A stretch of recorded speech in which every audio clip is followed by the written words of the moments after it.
Hello and welcome to another Bushwhacker review. As you can see in front of you, it's time for another NASCAR Authentics review. Today we're going to be taking a look at waves 3 and 4 of 2016. We had a couple smaller waves, both waves of 6, so it was a pretty nice wave, but at the same time these are a lot of just standards, so I'm sure that's what some people don't want. Quick look at the packaging. Here's a wave 3 car. Same thing as always, it says wave 3 up in the front, has the wave on the back, blah blah blah blah.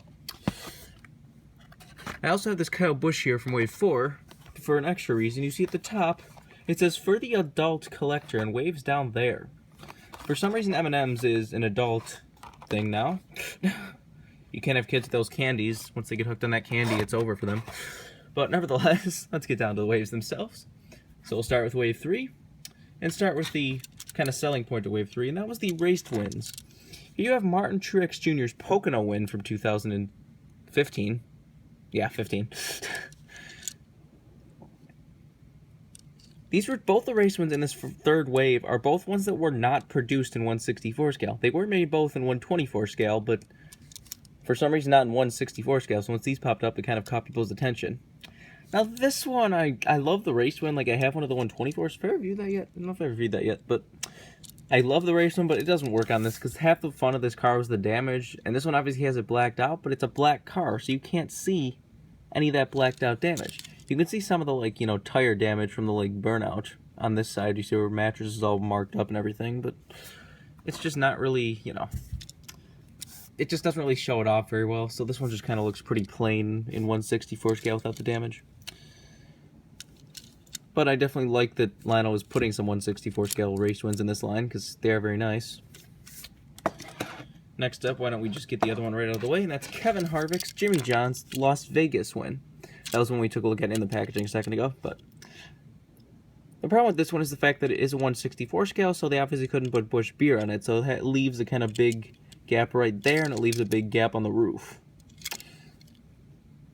Which, they didn't really have a choice on that, so it really doesn't bug me. You see this one, you can actually see the damage on the white car a little bit better, but this car still does have black, but you can definitely tell it's damaged when you look at this 1/64 scale from pretty much either side.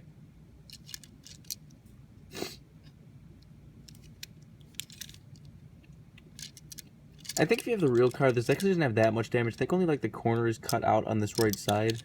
This one actually was decal on this left side on the 1/24. Where you see he actually did tear it up and got all the way down to the chassis underneath.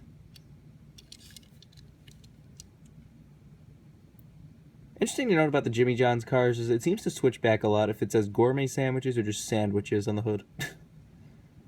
There's one that they actually had one way, ready the car for Daytona, and Jimmy John's like, nah, we want it the other way. So boom. The team was pissed at Jimmy John's. Very nice race one. Well, let's continue on. Why don't we go on with the next Stuart Haas car, and that is Kurt Busch's Haas CNC Darlington Throwback from 2015. Did I really just say 2015? Oh well. This was a throwback to the early Haas paint scheme with Jason Leffler and I believe Mike Bliss.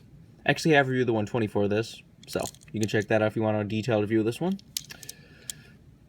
I really do like this throwback. This is what I kind of want. I mean, it doesn't matter how old it is. This is just this was Haas' original paint scheme. Use it. It looked great back on track. It looked great on the Gen 6 body, and it's fantastic.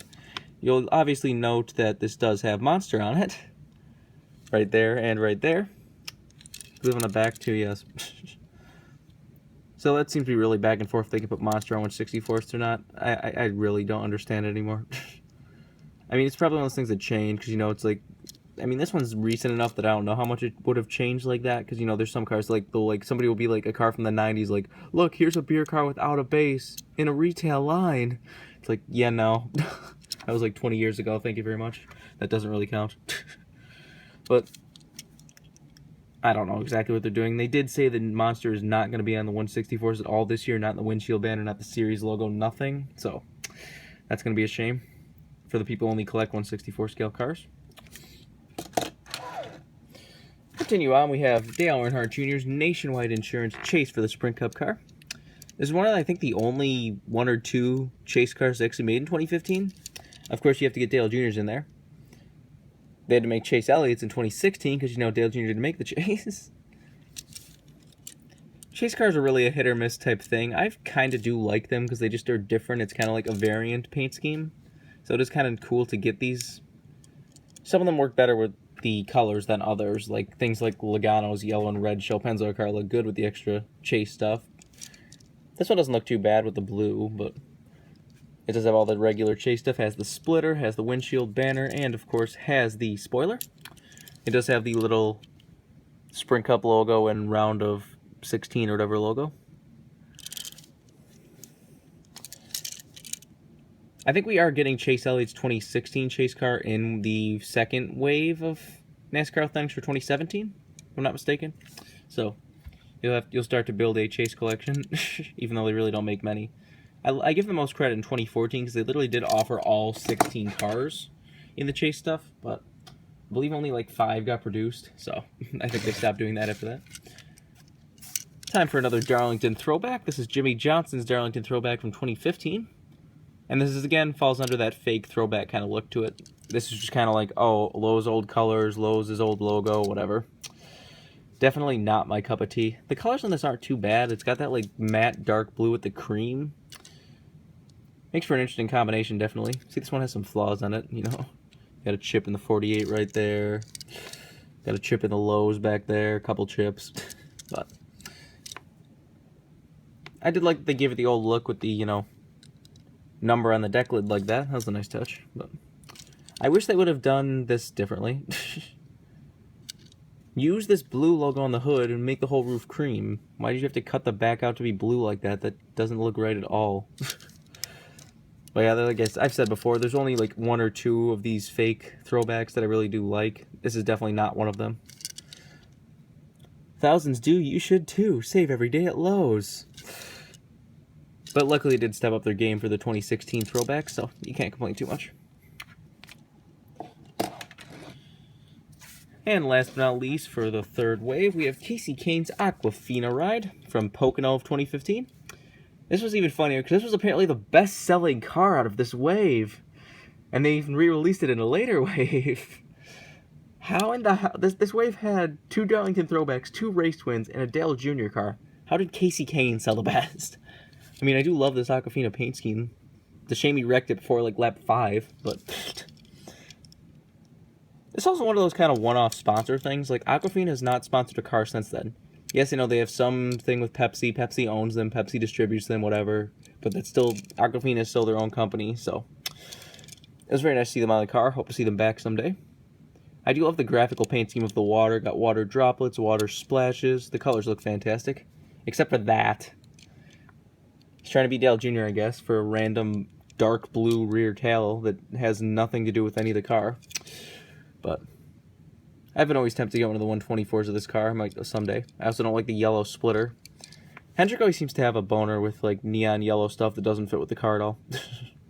I'm sure it's like, oh, you can see the wear in the splitter better or whatever, but I care about looks more than I care about usability.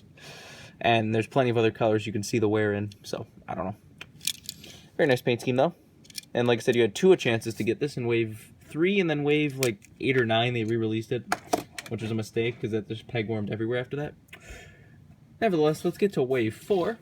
You see, Wave 4 marked the start of actual 2016 cars in the 2016 line, before it was all 2015 cars. But it still did have one 2015 car, and that is Kyle Busch's crispy M&M car. The paint scheme he won the championship in. This is a very nice paint scheme, but it's just, I didn't really like this, like, crispy M&M car becoming the standard. Like, I much prefer when they, you know, have a variety. Like, you know, run the yellow cars most of the time, then, you know, maybe run this a few times, run the pretzel car, maybe the, I don't know, peanut butter car, one of the dark brown chocolate cars, I don't know, but I didn't like this becoming the standard. Apparently they're doing that again this year. Starting in, like, May, he'll have a caramel M&M car as the primary. This is another interesting car because the regular release of this was actually on the WLS and or PTC. Which mold is this? PTC mold. So it was on the crappier mold, as you can see. So if you want it in the EL mold, this is the only way to get it, is in the Authentics line. I mean, this wasn't too bad in the PTC mold, but you see it has the stupid tires, and there's definitely some lining up issues on the wrap. But I don't think they actually updated anything. I think they did just put it on the new mold. You know, neither one has really any differences that I can see. They didn't add, like, winter stickers or anything. but this is one of a few cars they've released in this line, because this line is all EL cars, except for, I believe, the funny cars. So, I do like when they release that. You might have another chance. It was 10 times better with a car in a later wave, which we'll get to, but this one wasn't really too bad in the PTC mold, but definitely looked better in the EL mold. So that marked the end of the 2015 cars. Well, I think they still did put a few in, but now we have the 2016s. Had a nice wave of 2016 standards, which they kind of favoritized a little bit too much for my taste. It was like, okay, what are the biggest cash cow driver standards can we throw in this? Dale Jr., Danica Patrick, Chase Elliott, Tony Stewart. I don't really like standards in this line as much, because like you can get standards easily anywhere. And especially if they're not, this was like in the middle of the year, these came out like May or June, I think. So, it didn't really have as much of an impact. Like, I kind of liked it, like this year for 2017, they had a bunch of standards out at Walmart, like at the weekend of the Daytona 500, and that kind of brought me back to the old days. So, let's get right into it. Danica Patrick's Nature's Bakery 10. Oh, what a great sponsor they turned out to be. This car is actually the hardest one out of this Wave 4 for me to find. Like, it was annoying the hell out of me that I was looking that hard for a Danica Patrick car, but I could not find this car. This was like the one and only one missing half the time. You know, I would not be surprised if a certain one becomes rare from this year, but we'll get to that when we get to that wave. As you know, Nature's Bakery didn't pay for this year. They did pay for this year, so, you know, this paint scheme isn't wrong. I do love the people that are like, I don't even care. I'm going to, like, buy Tony Stewart's car and beat the crap out of it and put tape over the name and the sponsor and the people care way too much. This is kind of genius. They got diecast, they got their name out there, and they didn't pay for it. So, you know, free advertisement on the Ford cars, but this one they did pay for, and this was a regular paint scheme that raced and everything, so you really have no excuse if you're a Danica Patrick fan to not buy this one, or if you're like me and just buy everything. The Nature's Bakery car did look nice. The blue with the white and the little like hidden curly cues and everything. Made for a nice paint scheme. There's also another version of this car that like they actually released as a die-cast that had like I think the quarter panel was a white logo, like white, not how this one's white on the background of blue. I think it was like this, like a full-on logo. There's a few little updates and changes.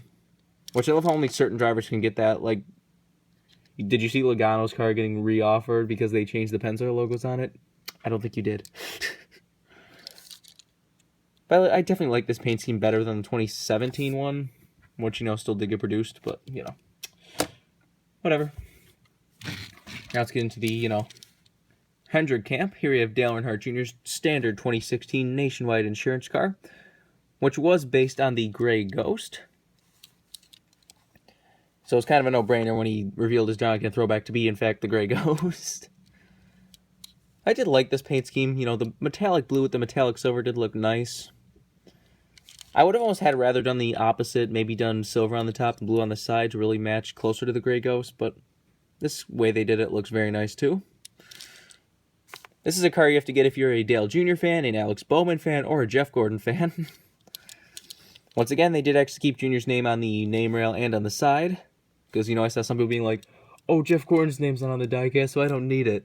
It's like, yes, that's accurate, so cry a river. But yeah, you're going to get Dale Jr. cars in pretty much almost every wave. I think there's only like one wave that doesn't have a Dale Jr. car, and that's replaced by a Chase Elliott car, so. Not bad. You always have to get Dale Jr. standards in these lines, because what else are you going to do? Next up, we have Jimmy Johnson's Lowe's Chevrolet, which, again, did not change. It's kind of funny that they had a lot of blue cars when you really think about it. All three of these cars are blue, and then Casey Kane's Farmer's car was blue. So, 2016 was the year of blue cars for Hendrick. Same this year, actually, but not sure how Hendrick ends up with all the blue sponsors. This one, again, does have a metallic blue on the blue and the silver. That's coming across. This is a pretty solid paint scheme. They also did add the yellow numbers this halfway through 2016, which I did not like. I want the yellow numbers to matter, like go with the paint scheme. This car has no way in hell, no yellow on it, so that just did not look right to me. This year's 2017 paint scheme, they actually added some yellow to the car, so it fits a little bit better. But then they only left the yellow number on the roof and kept the white numbers on the side for this year, so who knows. Once again, you know, had to get Johnson's standard in the Authentics line. It's kind of a no-brainer, but whatever. Now let's get into the actual new paint schemes. I mean, Junior's was new, but Johnson's really was the same for a couple years there. Here we have Chase Elliott's Napa Auto Parts Chevrolet. His rookie car, as you can see. This paint scheme was not my cup of tea for Napa cars. I want my Napa cars to be blue and yellow, not this blue with red and baby blue, and just no. And this wasn't even accurate. The real one had a yellow splitter, had sun energy on the back, and had a few changes. This does still have the rookie stripes, as you can see. If you actually want an accurate version of this car, or a more accurate version, they actually did make one as a Napa promo in stores. Had the yellow splitter, had sun energy. They made it 124 and 164, but it is really rare because it was, you know, a promotional piece for Napa stores. I mean, this was definitely a no-brainer to get in the line. Have a fresh rookie with a top team. It's definitely a popular car. Sad, you can see I have one sealed back there. So, that was one of those that I just kind of thought was nice to have sealed as a rookie car or whatever. But, like I said, this is definitely not my cup of tea for Napa cars. They added more yellow this year, but it looks even worse now. Like, they literally, this year's car, the 2017, literally looks like, oh, you want yellow? We're just going to throw random yellow on the car. Because there's a lot of people that were complaining about no yellow on this car beyond the logos. She has, like, stupid yellow around, like, the A and C post, and another yellow line around the red line, and just go back to a yellow car, a blue and yellow car. You had plenty to pick from. Oh, well. Well, finally, we have Tony Stewart's Mobile One Chevrolet, his final ride.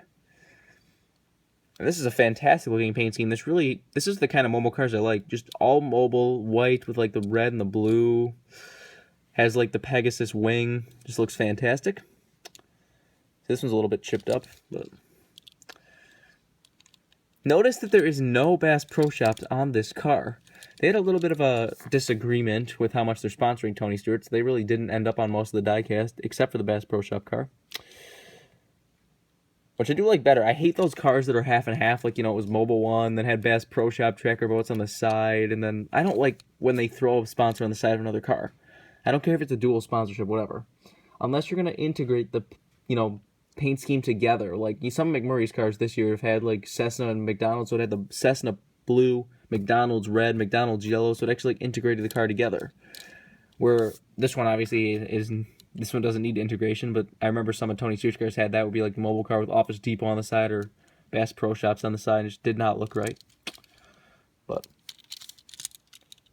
this is a fantastic looking car. I'm sure this one flew off the shelves. A lot of people wanted Tony Stewart's final ride, much like Jeff Gordon's final ride.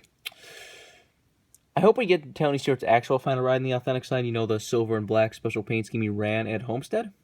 That'd be definitely nice. Well, that's about all there is to say. So, let's get the wave back out here. Well, waves back out here.